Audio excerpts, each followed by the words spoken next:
में सूरजभान सिंह कह रहे हैं कि एक बार मौका दो मोकामा के बेटा के एक एक काम एक एक इंदिरा आवास घर में बैठे बैठ के बनवा देवे। एकरा पर की कहबो? विधायक जी को लाखों आदमी वोट देता है तो मोकामा का बेटा वो नहीं हुए।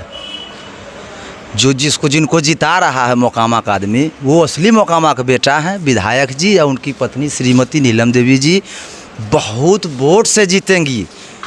ओरिजिनल मोकामा का बाल बच्चा वो है।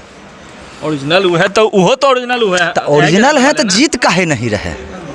जीतते तब न। आप देख रहे हैं बिहार झारखंड लाइव टुडे और मैं हूं केशव सिंह। जैसा कि आप जानते हैं कि मोकामा में 3 नवंबर को मतदान होना है और लगातार जो प्रत्याशी हैं अपने तरफ से जी जान लगाए हुए हैं चुनाव जीतने के लिए।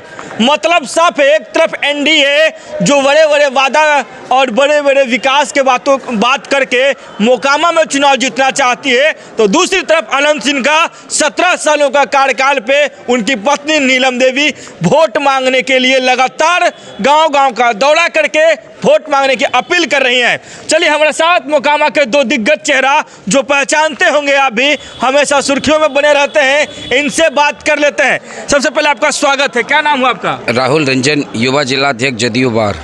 जदयू वाले भाई साहब है। अच्छा ये बताइए, मोकामा में सपोर्ट किसको कर रहे हैं? पहला सवाल आपसे। मोकामा का हर एक जनता महागठबंधन के प्रत्याशी श्रीमती नीलम देवी को सपोर्ट कर रहा है। एक एक कार्यकर्ता और एक एक आम जनमानस, सभी वर्ग, सभी समाज के लोग महागठबंधन के उम्मीदवार को पूरी ताकत से रिकॉर्ड वोट से चुनाव जिताने के लिए संकल्पित हैं। और एक एक कार्यकर्ता अपने साधनों के साथ समाज के हर क्षेत्र में जाकर वोट मांग रही है और निश्चित तौर पे इसका रिजल्ट आपको 6 तारीख को दिखेगा। आज रिकॉर्ड वोट से हमारे प्रत्याशी महागठबंधन के प्रत्याशी श्रीमती नीलम देवी चुनाव जीत रही हैं। मोकामा घर हुआ आपका? जी मोकामा घर हुआ जी। कल रात में कुछ चोरी उड़ी हुआ था मोकामा में? देखिए ज्वेलरी शॉप में बिल्कुल चोरी हुआ था। उसमें भाजपा के लोग जाकर हल्ला कर रहे हैं कि महागठबंधन के या फिर कुछ मतलब महागठबंधन की सरकार बिहार में जैसे ही बने तो जंगल आ जाएगा, चोरी उड़ी के लूटने का शुरुआत हो गया है। आपको हम एक चीज़ बताना चाहते हैं, प्रशासनिक व्यवस्था पे सवाल खड़ा कर सकता है कोई। हम व्यक्तिगत लोगों पे कार्रवाई नहीं करते हैं। हम राजनीतिक लाभ के लिए किसी व्यक्ति को या कोई भी घटना नहीं करवाते हैं। हमारे आदरणीय श्री नीतीश कुमार जी के सरकार में कहीं कोई सांप्रदायिक घटना होती है क्या? कहीं कोई अपराधी खुले वातावरण में सांस ले सकते हैं क्या? घटनाएं होती है, घटनाएं विभिन्न जगहों पे होती है। भाजपा वाले क्या रो रहे हैं वहाँ पे जाकर, प्रदर्शन करवा रहे हैं? भारतीय जनता पार्टी मैं आपको बताना चाहता हूँ, भारतीय जनता पार्टी की जो व्यवस्था रही है वो किसी भी आम जनमानस से छिपी हुई नहीं है। एक तरफ आप जितने भी कॉरपोरेट हैं, जितने भी बिजनेस जगह के लोग हैं, उन सारे लोगों को आप देख सकते हैं किस तरह से हर दिन। आज कोरोना का हम लोगों ने समय देखा, कोविड काल को हमने देखा। कोविड काल में केंद्रीय सरकार की व्यवस्था आप लोगों ने देखी। उनके पास अगर व्यवस्था होती तो लाखों की संख्या में रोड पर मरने के लिए मजबूर थे। पैदल चल के 2-2 हज़ार किलोमीटर लोग आए हैं। आदरणीय श्री नीतीश कुमार जी ने क्वारंटीन सेंटर से लेकर सारी चीज़ों का व्यवस्था किया जितनी सक्षम थी। प्राकृतिक आपदा सभी के लिए था, पूरे विश्व के लिए प्राकृतिक आपदा था, लेकिन केंद्र सरकार की पोल उस प्राकृतिक आपदा ने खोल कर रख दिया। इससे पता चलता है कि भारतीय जनता पार्टी जो राजनीति करती है वो केवल पूंजीवादी लोगों के लिए राजनीति करती है। आम जनमानस के लिए उसकी राजनीति में कहीं व्यवस्था नहीं है। भारतीय जनता पार्टी के कुछ लोग का आज वीडियो वायरल हुआ जिसमें भूमिहारों को गाली दिया जा रहा है कि असली भूमिहार जो होई वो भाजपा के वोट दे, नकली भूमिहार जो हुई वो लालटेन के वोट दे। इस तरह का विवादित बयान बहुत तरह का दिया गया है, शायद आप भी सुने होंगे। व्यवहार अपने व्यवहार का परिचय दे रहे हैं, ये कोई नई बात नहीं है। आज उपचुनाव मोकामा में हो रहा है, कुछ शब्द और कुछ जुमला आपके माध्यम से सुनने को मिला। वैसे मैं आपको बता दूं, भारतीय जनता पार्टी, ये मैं नहीं कहता हूँ, बल्कि भारतीय जनता पार्टी के बारे में जितने भी लोग देश और देश के इतर जानते हैं वो सभी लोग जानते हैं कि भारतीय जनता पार्टी जाति, धर्म, समुदाय, वर्ग के हिसाब से राजनीति करती है। और यही सबसे बड़ा प्रश्न है आज के समय में, जब हम लोग उस जगह पे खड़ा हैं जहां विकास के लिए, जहां समाज में विकास एक मुद्दा है, जहां पर किसी भी समाज में आप जाएं। आज देखिए बिहार में आदरणीय श्री नीतीश कुमार जी की व्यवस्था है। कहीं है कोई, किसी भी वर्ग, कोई अल्पसंख्यक, दलित, शोषित, वंचित, कोई भी है ऐसा जिस पर आप कुछ भी घटना करें, ज्यादती करें और आप अपने घर में आराम से रहें? कानून व्यवस्था स्वतंत्र है बिहार में। हम जातिगत राजनीति नहीं करते हैं, हम सामाजिक राजनीति करते हैं, हम सामाजिक उत्थान की बात करते हैं। वो बिहार को क्यों गाली दे रहे हैं? दिक्कत ये ना है, जो भी लोग हैं भाई किसको गाली नहीं दिए हैं? वो तो गरीब को गाली देते हैं, वो भूमियार को गाली देते हैं, वो किसको गाली नहीं देते हैं? वो धर्म की राजनीति तो करते हैं। समाज के नेता भी तो भारतीय जनता पार्टी में जोर शोर से प्रचार में लगे अब देखिए, अब व्यक्तिगत, मैंने अभी कुछ देर पहले आपने क्राइम पे प्रश्न पूछा था तो मैंने आपको क्या बोला था? अब व्यक्तिगत है। अब भाई भारतीय जनता पार्टी यही राजनीति तो करती है, समाज से वैसे लोगों को पकड़ के लाती है, खींच के लाती है राजनीति करने के लिए।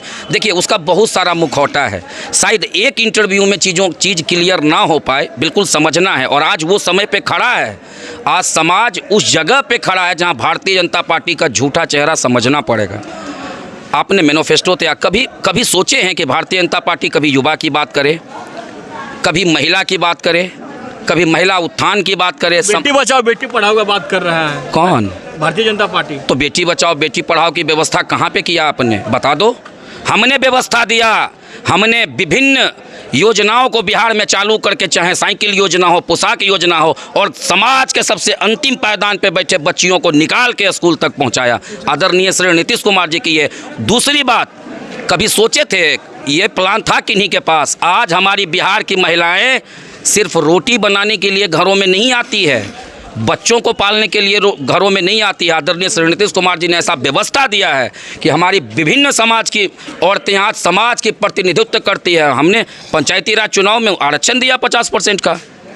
आज आप देख सकते हैं मुखिया, सरपंच, पंच सभी महिला वर्ग से आते हैं और समाज का प्रतिनिधित्व करते हैं। तो हमने ये व्यवस्था दिया है। अच्छा, आप जदयू के सिपाही हैं, जदयू के राष्ट्रीय अध्यक्ष तो चुनाव प्रचार में आ गए। मुख्यमंत्री नीतीश कुमार कब आएंगे? भारतीय जनता पार्टी द्वारा कहा गया नीतीश कुमार जो है बहाना मारने लगे हैं, अनंत सिंह को पीछे से फिर से पीठ में छुरा भोंकने का काम करेंगे। देखिए, अब राजनीति की स्तर इतनी भी नीचे जा सकती है, ये इतनी नीचे जा सकती है, शायद ये हम लोग उस जगह पे हैं। आपको एक चीज़ और मैं पहले बता दूं, इस सवाल का जवाब देने से पहले। आप मोकामा में खड़ा हैं, जिस शहर में लिटरेसी परसेंटेज 95 है। कोई भी व्यवस्था केंद्र सरकार की, कोई भी व्यवस्था यहाँ पे फलीभूत और ज़मीन पे नहीं दिखेगा आपको। आदरणीय श्री नीतीश कुमार जी बहाना नहीं बना रहे हैं। आदरणीय श्री नीतीश कुमार जी का आज से 3 दिन पूर्व वो एक दुर्घटना में उनको चोट लगी थी। और रही जहाँ तक बात, तो आदरणीय नीतीश कुमार जी एक एक व्यक्ति को, एक एक कार्यकर्ता को हर दिन मैसेज दे रहे हैं। हर दिन उनकी संवाद अपने कार्यकर्ताओं के बीच है। आज भी डॉक्टर संजीव कुमार परबत्ता विधायक आए हुए थे। कल ललन बाबू ने 2 दिन रोड शो किया और एक पंचायत, 3400 पंचायत तक गए हैं। फिर नीतीश कुमार जी नहीं आ रहे हैं। अरे भाई, कौन नहीं आया? हर एक हमारे पार्टी नहीं आएंगे। देखिए, अब ये एक ऐसा सवाल है। हमारे आदरणीय नीतीश कुमार जी हमारे पार्टी के सबसे ऊपर बैठे व्यक्ति हैं। राष्ट्रीय अध्यक्ष जी और आदरणीय श्री नीतीश कुमार जी तय करते हैं चीज़ों को। और मैं एक युवा जिला अध्यक्ष हूँ, इसकी सूचना मेरे पास नहीं है, लेकिन मुझे पूर्ण विश्वास है कि आदरणीय नीतीश कुमार जी मोकामा विधानसभा पे उनकी पैनी निगाह है और एक एक कार्यकर्ताओं के साथ हर दिन वो संवाद कर रहे हैं। ये इस बात को मैं बता रहा हूँ, उनकी मैसेज हम लोगों तक आ चुकी है और निश्चित तौर पे अगर उनकी स्वास्थ्य अच्छी रही तो वो जरूर आएंगे, ये मुझे पूर्ण विश्वास है। चलिए, अविनाश जी मौजूद हैं, जो मोकामा की राजनीति में जो चेहरा है वो आप पहचानते ही होंगे। अविनाश जी, मोकामा के ही लोग हैं, मोकामा का बेटा चुनाव जीतेगा की चर्चा चल रही है पूरे मोकामा में। सूरजभान सिंह कह रहे हैं कि एक बार मौका दो, मोकामा के बेटा के एक एक काम, एक एक इंदिरा आवास घर में बैठ के बनवा देवे। एकरा पर की कहबो? विधायक जी को लाखों आदमी वोट देता है तो मोकामा के बेटवा वो नहीं हुए।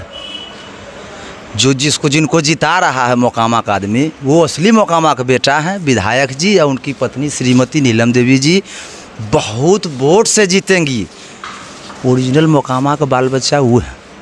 ओरिजिनल वो है तो वो तो ओरिजिनल वो है। तो ओरिजिनल है तो जीत काहे नहीं रहे? जीतते तब न ओरिजिनल कहलाते। जो जीता वो ओरिजिनल है। अच्छा, आरोप लगा रहे हैं कि 2000 का जो चुनाव रहा सूरजभान के लिए अहम चुनाव रहा, जो 75,000 वोट से सूरजभान सिंह लीड करके विधानसभा गए थे। सूरजभान सिंह इसी बात का रट लगाए हुए हैं कि कह रहे हैं कि इस बार भी मोकामा इतिहास दोहराएगा और मोकामा में परिवर्तन होगा। सूरजभान सिंह जी जो किए हैं उसका क्या हम बताएं आपको। ज़्यादा वो अगर जो बढ़िया होते तो काहे भाग गए यहाँ से। उनको तो जनता जिताई थी ना, 70,000 वोट से जीते थे। काहे भाग गए बलिया, काहे भाग गए नवादा। तो वो तो जनता खुद जान रही है उनके इतिहास के बारे में। अनंत बाबू का इतना गाथा है कि हम दूसरे के बारे में क्या बोलें।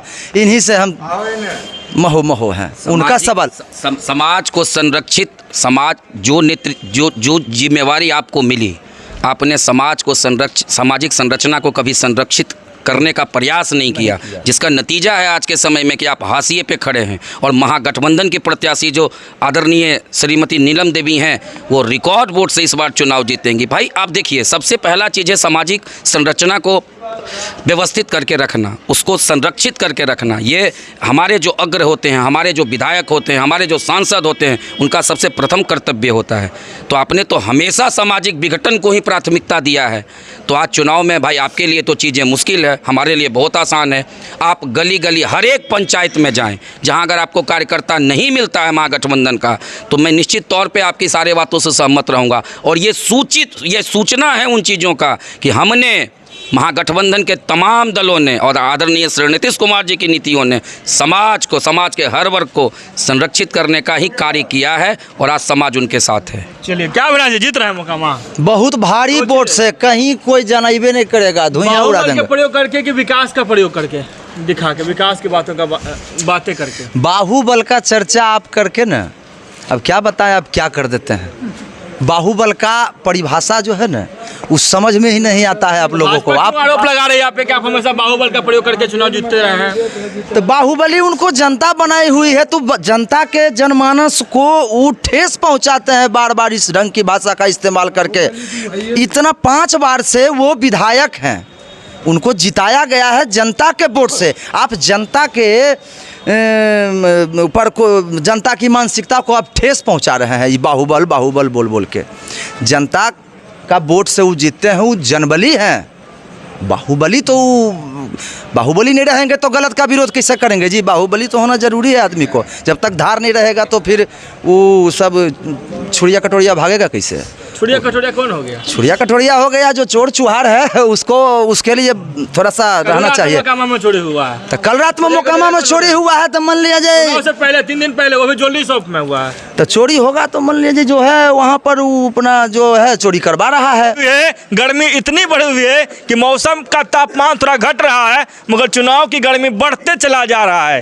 3 नवंबर को मतदान है और जनता के मन में क्या है, वोटरों के मन में क्या है, कार्यकर्ताओं के मन में क्या है, वो हम लगातार आपको दिखाने की कोशिश कर रहे हैं। मोकामा उपचुनाव के लगातार कवरेज को हम आपको दिखाने की कोशिश कर रहे हैं। इस लगातार हमारे साथ आप बने रहें, इसका बहुत बहुत धन्यवाद। मोकामा से केशव सिंह की ब्यूरो रिपोर्ट।